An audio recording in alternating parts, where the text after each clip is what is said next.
Bonjour les géologues, j'espère que vous allez très bien. Je suis très content de se rencontrer encore une fois et de partager avec vous l'une des vidéos tuto sur ArcGIS. Une vidéo dans laquelle je vais vous montrer comment on peut situer une zone d'étude sur une carte donnée, une carte géoréférencée.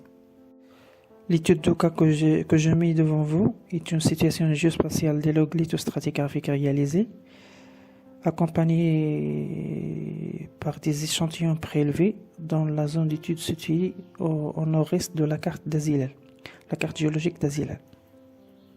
Ce que je vais faire est d'importer un fichier Excel sur ArcGIS, un fichier qui englobe 3 tableaux de coordonnées, les coordonnées qui limitent ma zone d'étude et les coordonnées des logs lithostratigraphiques effectués au terrain, et enfin celles des échantillons prélevés. Alors je déplace mon fichier Excel vers le dossier qui agglomère mes données de base. Et avant de commencer, je vous informe que je vais travailler sur une carte déjà géoréférencée. Donc si vous commencez ce type de travail depuis sa première étape, ou la première fois d'ailleurs, il vous faut géoréférencer la carte que vous voulez travailler avec. Comme j'ai déjà mentionné dans le début de la vidéo, ma zone d'étude se situe dans cette partie de la carte, la partie toute nord-est de la carte géologique d'Azilel. Donc je vais exécuter maintenant les coordonnées que j'ai enregistrées, en commençant par les coordonnées qui limitent la zone d'étude. Une petite observation au niveau de l'importation des coordonnées à partir d'un fichier Excel. Il est mieux de vérifier les coordonnées x et y sont-elles affichées ou non. Sinon, il vous faut vérifier donc votre fichier Excel. Sans oublier le type de système de projection affiché. Est-il pareil avec le système de coordonnées du fichier Excel ou non? Sinon, il doit être changé. Lorsque vous ajoutez les coordonnées, vous avez la possibilité de changer les symboles et les couleurs des points représentatifs selon le choix désiré. Une autre remarque qui est plus importante, c'est que il est préférable d'utiliser le même type de coordonnées choisies au niveau de la projection de la carte, sinon vous aurez choisir l'une des deux choix suivantes. Soit de convertir vos coordonnées à l'aide d'un site web twcc.fr par exemple, ou encore de changer le système de projection au niveau de l'ArcMap. On va continuer maintenant l'exécution de nos données de base en suivant le même principe.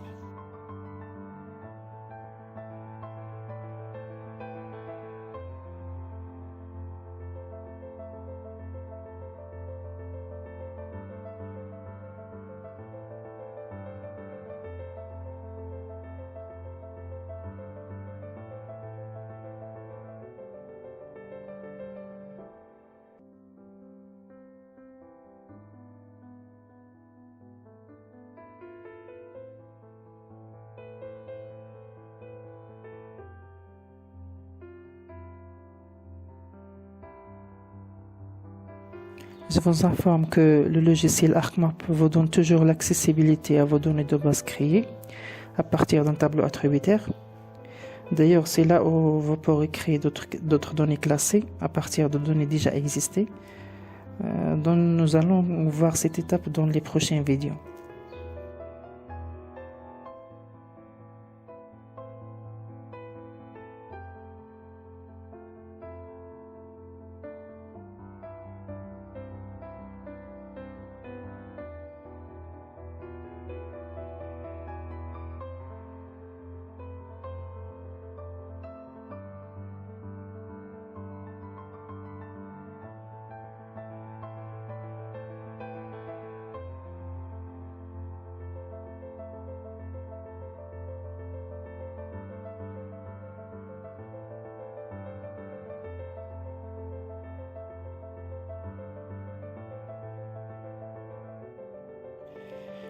Ce qui concerne la symbolisation des points représentatifs, vous pourrez choisir ou créer n'importe quel type de symbole.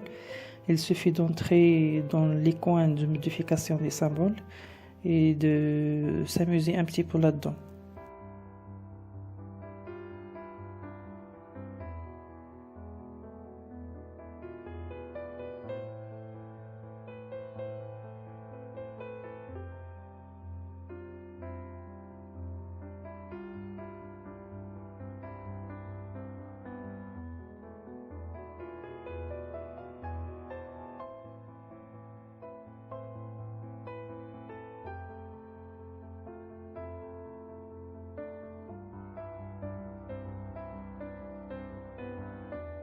J'ai oublié de vous mentionner une chose qui est très importante.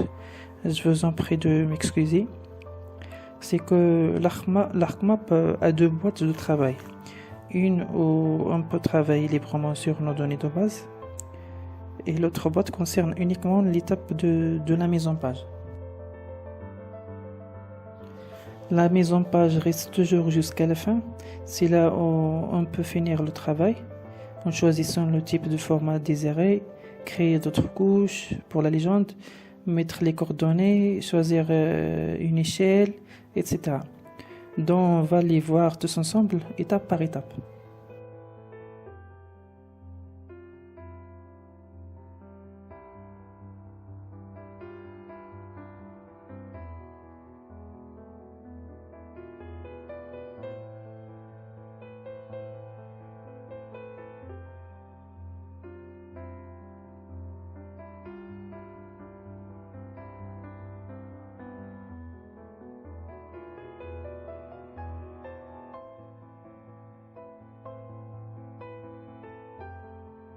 Je reviens maintenant à ma boîte de travail et je délimite ma zone d'étude en choisissant le polygone dans la barre d'outils dessin. Sachez bien que ce polygone n'est pas au format shapefile. Les shapefiles, on va les voir dans les prochaines vidéos.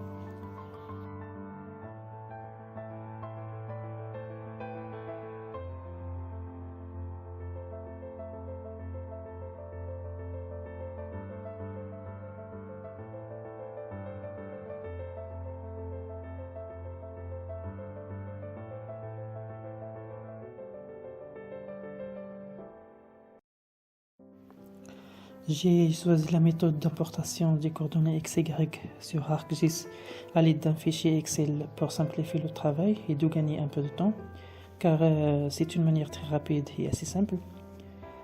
Mais sachez bien qu'il y en a d'autres méthodes, bien sûr, telles que la création des points en format shapefile et de créer les coordonnées sur le tableau attributaire à l'aide de la barre d'outils éditeur.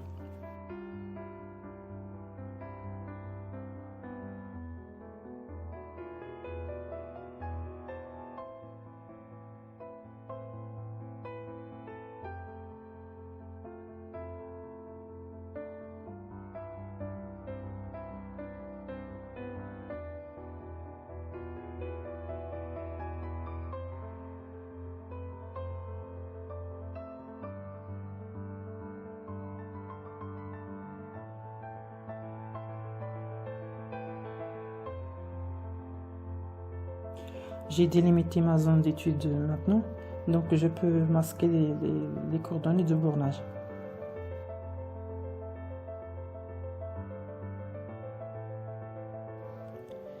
Le travail sur ArcGIS demande un peu d'attention, car à chaque étape que vous devez faire une tâche, il faut tourner toujours vers les barres d'outils. Si quelqu'un d'entre vous a travaillé avec AutoCAD déjà, il sait bien de quoi je parle. Mais ça n'a rien à voir avec la typologie du travail, car chaque logiciel a sa méthodologie et son objectif. Ce que je veux dire est qu'il faut faire attention lors du travail sur ArcMap et à ne pas sortir de vos objectifs et vos buts principaux à atteindre.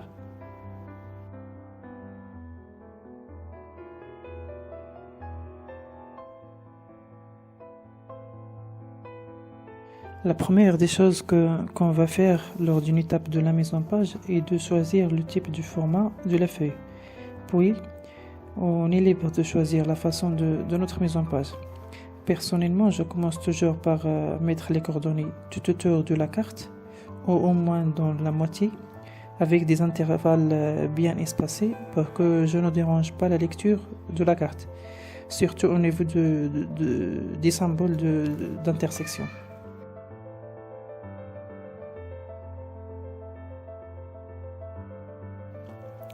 Une fois que j'ai créé mes coordonnées, je peux les régler et les modifier comme je veux.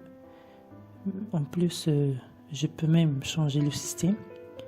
Mais restons sur les coordonnées cartésiennes de la projection LCC, l'arbre conique conforme.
En suivant notre mise en page, en allant à la barre du menu inséré pour qu'on additionne un titre à la carte.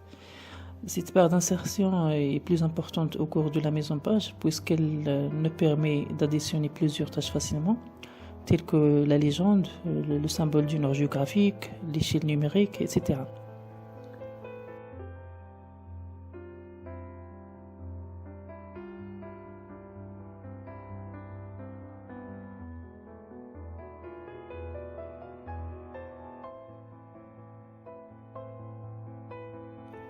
Et chaque outil que je mets, ArcGIS me donne la possibilité de le changer ou de le modifier automatiquement. Encore une fois, c'est quelque chose qui n'est pas autorisé par quelques logiciels, sauf à l'aide de la modification manuelle. ArcGIS est vraiment un logiciel très développé et aisément utilisable.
Maintenant, on va mettre la légende avec son contexte géologique, en commençant toujours par la base de données utilisée, suivi par le contenu de la carte comme légende.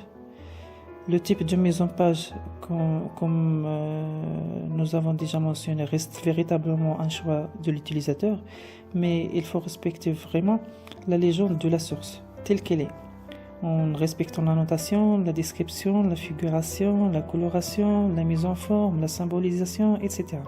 Toutes ces figurations doivent être mises dans votre légende. Elles sont affichées déjà dans la zone d'étude.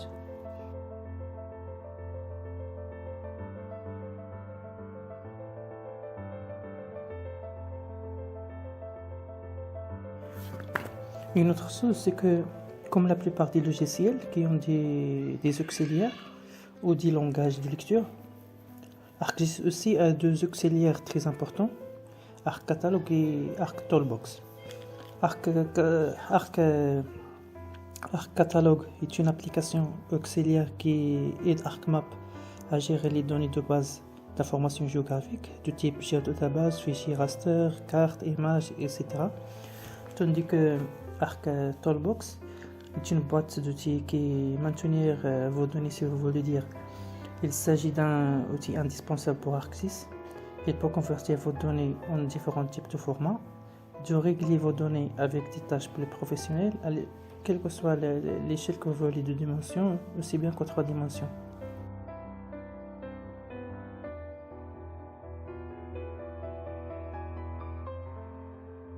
Donc Donc, je vais continuer maintenant mon jeu de mise en page jusqu'à atteindre celle que je souhaite.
Bien sûr, dans cette étape, vous pourrez ajouter pas mal de choses. J'ai minimisé les choses pour vous et que notre vidéo ne soit pas trop large et ennuyant. Mais croyez-moi, si vous arrivez déjà à cette étape, vous avez appris assez de choses pour soutenir votre travail dans le cadre de géolocalisation, de topographie, aussi bien que géologique.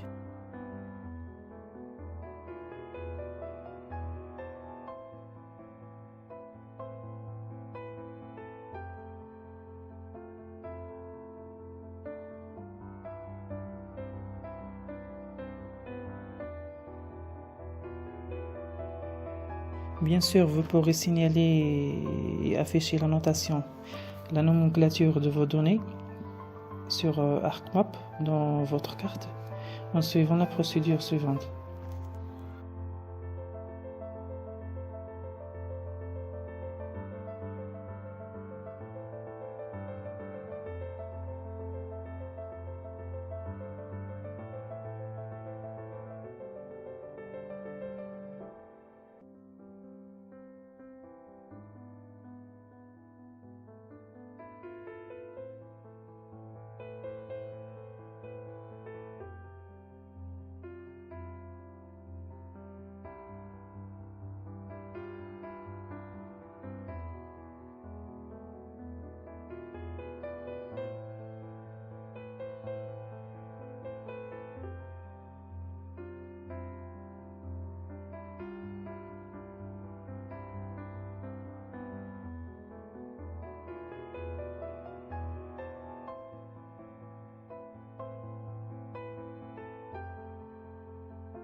Je pense que c'est déjà pas mal pour la mise en page. Il nous reste d'exporter notre carte et bien sûr à ne pas oublier d'enregistrer votre travail.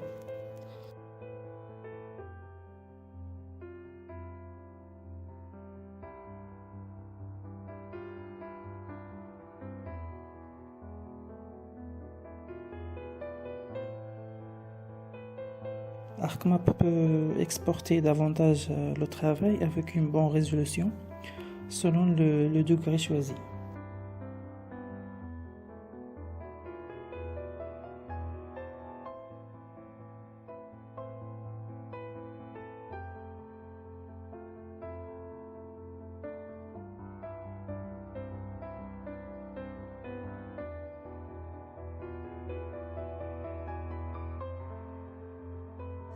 Donc voilà, notre carte a été réalisée avec succès et de mise en page pas mal. et avec une bonne résolution.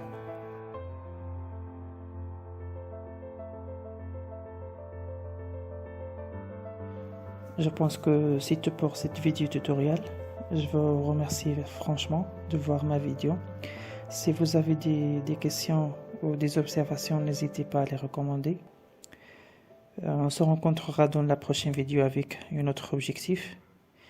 Et voilà, avec mes salutations les plus respectueuses. À bientôt.